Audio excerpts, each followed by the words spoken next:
Hello guys, ഇന്ന് ഞങ്ങളുള്ളത് pizza ഹട്ടിൽ ഫോറം അല്ലാട്ടോ. ചെന്നപാടെ 2 റെഗുലർ പിസ്സ ഓർഡർ ചെയ്ത് ആ ഒരു അടിപൊളി സ്പോട്ടിൽ ഞങ്ങൾ ഇരുത്തം പിടിച്ചു.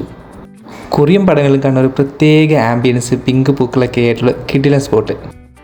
അതിൻ്റെ ആംബിയൻസ് ഒക്കെ പിടിച്ചിരിക്കുമ്പോഴേക്കും ഞങ്ങളുടെ പിസ്സ റെഡിയായി. പിന്നെ ഞാൻ പോയി അതങ്ങ് എടുത്തു വന്നു. അവൾ ആദ്യമായിട്ടാണ് പിസ്സ കഴിക്കുന്നത്. മുമ്പേ കഴിച്ചിട്ടുണ്ടെങ്കിലും നമുക്കായിട്ടൊരു പിസ്സ വാങ്ങിച്ച് കഴിക്കുക എന്ന് പറഞ്ഞത് ഇത് ഫസ്റ്റ് ടൈമാണ്. ആകെ 2 കുഞ്ഞു പിസയെ കൊണ്ടുവന്നേ ഇതിപ്പോൾ തീരുമല്ലോ എന്നാണ് ഞങ്ങൾ ആദ്യം വിചാരിച്ചത്. പക്ഷെ കഴിക്കാൻ തുടങ്ങിയപ്പോഴാണ് മനസ്സിലായത് ഇത് തിന്നു തീർക്കാൻ ഭയങ്കര പാടാണ്. പരസ്പരം അങ്ങോട്ടും ഇങ്ങോട്ടും കുത്തിക്കയറ്റിയാണ് ഇത് തിന്നു തീർത്തത്. പൊതുവെ കഴിക്കാത്തത് കൊണ്ടാണോ എന്നറിയില്ല, എനിക്ക് അവിടുത്തെ പിസ്സ അത്ര ഇഷ്ടപ്പെട്ടില്ല. ഭയങ്കര ഡ്രൈ ആയിട്ട് അതിലിരിക്കുന്ന പോലെയാണ്. ഇനിയിപ്പോൾ വേറെ പിസ്സ നല്ല ടേസ്റ്റുള്ള ഉണ്ടാവുമെന്നറിയില്ല. ഉണ്ടെങ്കിൽ ട്രൈ ഔട്ട് ചെയ്യണമെന്ന് ആഗ്രഹമുണ്ട്.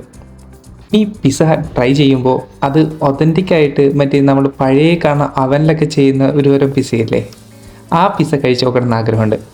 അപ്പോൾ ആ പിസ്സ കഴിക്കാൻ ഇനി എപ്പോഴാണ് പറ്റുകയെന്നറിയില്ല. അപ്പോൾ ലാസ്റ്റ് ഞങ്ങളൊരു പെപ്സിയും വാങ്ങിച്ചു കുടിച്ച് അവിടെ നിന്ന് യാത്ര പറഞ്ഞു. അപ്പോൾ അടുത്ത വീഡിയോ വീണ്ടും വരുന്നവരെ ബൈ ബൈ.